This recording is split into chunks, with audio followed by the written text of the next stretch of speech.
Joining me now is Noah James, the talented and beloved actor who brings Andrew, one of Jesus' disciples, to life in the global phenomenon, The Chosen. The groundbreaking series has been viewed by over 400 million people worldwide and translated into 50 languages, capturing hearts everywhere. Noah, welcome to 100 Huntley Street. Thank you so much for having me.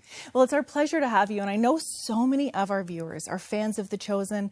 I'm a fan of The Chosen, and we track with the story as it progresses. You're moving into season 5, and you've been part of this incredible, groundbreaking docudrama series for quite a few years now. What's it like to be a part of something that's having such a big impact? Really overwhelming at first, because when we started, we just had no idea that we would be here. I mean, we are a far cry away from where we started. It started so grassroots and small. And so now to get messages from people all across the world saying that it has moved them, it's been there for them during maybe difficult times, or just something to uplift them at the end of the day, it's really, sometimes I still get confused almost by the scope of it, because it really is global now. Yeah, it is such a huge impact. And as you said, grassroots, it was begun by a crowdfunding model. And so that's incredible. So we know that people who wanted to see it come to life had it come to life through donating their own money to make sure that would happen. Now, you play Andrew, this amazing disciple, and I don't know why. I actually can't explain this, and I probably need to go and talk to someone about it, but I really identify with Andrew more than the other disciples. Hey, so I'll take it. I love it. The depth of maybe your wisdom and your understanding, and just watching your curiosity, but also watching your steadfastness. I think it's just really important to show the human aspect of what living that life could possibly be like. Well, and that's something that The Chosen does so well, captures the humanity of the disciples and what it's like to journey in that time of the world with someone like Jesus.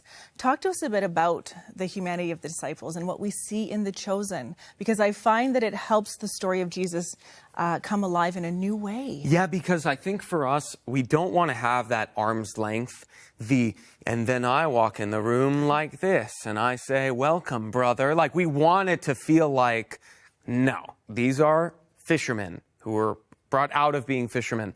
They could barely pay off the taxes to Rome. They were struggling before they met Jesus. And we just wanted it to feel as real as possible so that you could feel like you were transported 2,000 years ago, going, oh, I didn't really live out in the wilderness and now I kind of have to do it a lot. What is that like?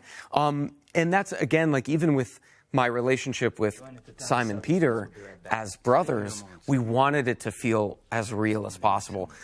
How you treat your sibling, if you kind of give them a hard time, but you love them still. We didn't want it to feel like, hello, brother, or like a stained glass window, which is incredibly beautiful and has its place, but we wanted a little bit more of the grime and dirt and the tears, the blood, the laughter, the worry. We wanted that to feel alive in the portrayal.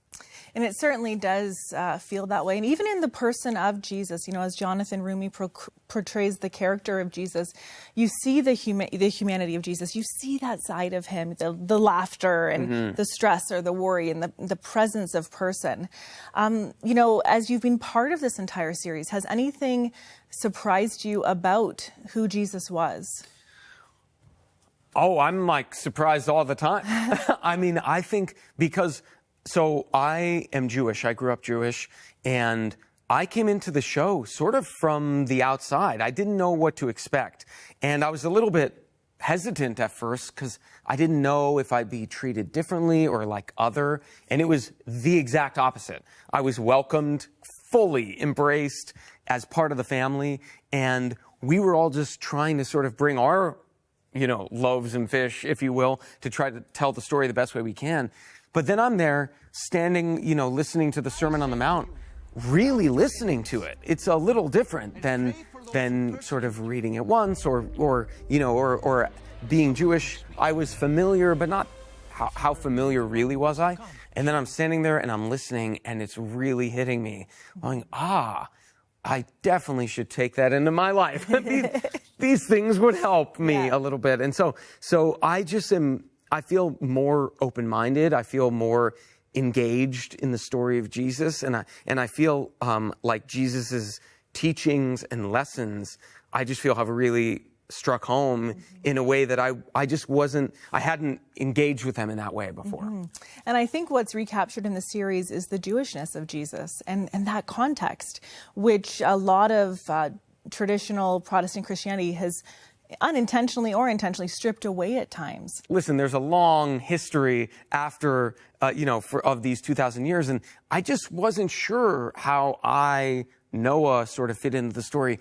But then I'm realizing, we're doing scenes, we're doing Shabbat dinner. Yeah. I'm like sitting, doing these rituals, we're having Passover. I'm like, oh no, this is literally my life. And I get to bring my traditions or the way that I react with my family during these. And Shahar and I do that all the time. We're trying to just make it feel real. The way that if you were to portray Christmas on screen, all those little things that your family does differently. You come down, how do you have breakfast together? How do you interact with the kids? Those things, you want it to feel alive with those little mini traditions. So we always try to bring that to the screen.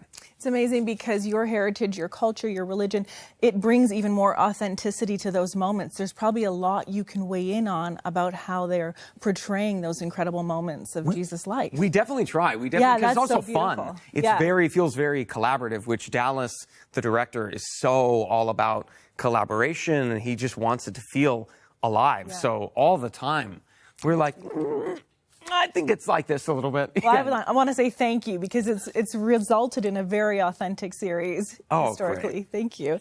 You talked about as the disciples not knowing you're going to be called out to live in the wild. Not like, what decision would we make back then 2,000 years ago in first century Israel if we felt that, we've got to go live, in no man's land. And you actually recently did that because there is a new partnership with Bear Grylls, and this is a 6-episode crossover series. So The Chosen in the Wild.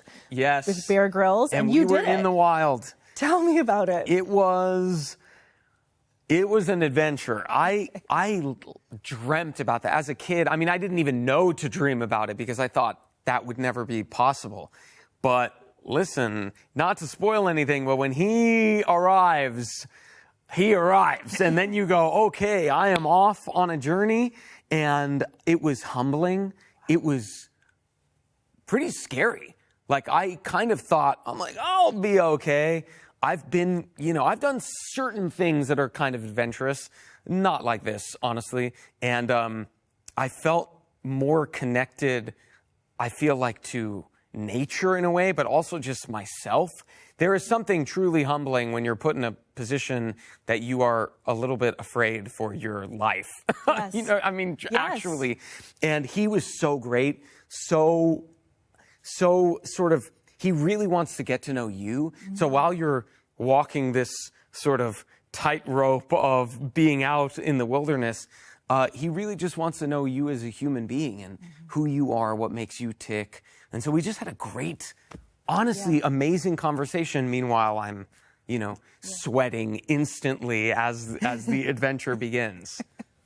And so as you think about that experience, and I know so many of our viewers are going to want to tune into that 6-part series, but when you think about it, what did you learn about yourself? And that's so hard because it's like, what was the biggest takeaway, or what was one of the most significant takeaways that you learned about yourself? I learned that sometimes it's okay to get knocked down a peg, because I might have thought I'd be okay, but it actually was really scary and hard to do. I kind of thought I was gonna not coast through, but it just was really humbling, and it makes you take stock of yourself in a new way and go, I need to not get overconfident. It was a nice lesson in humility. All right, we could all use that. Yeah. Right? Well, something that is the opposite, it's a very big, splashy event that happened. So the opposite of maybe humility, but however, I love it, and I don't think it's not humble. Times Square, The Chosen takeover. Photos by Annie Leibovitz. I mean, she is a renowned photographer. She's taken photos of the Queen, and the late Queen and so many incredible people throughout the world. Absolutely iconic. Iconic. Yes. And these images she's captured for The Chosen Season 5 are unbelievable. Yeah, they are. I can't stop staring at them. When I look at them, I know our viewers will see them as we're talking in this Yeah. interview. What was it like to see the Times Square in New York City taken over with these images? Yeah, it's funny you say that about the humility. I was a little bit, because I knew, okay, if we're going to be in Times Square, that is pretty crazy.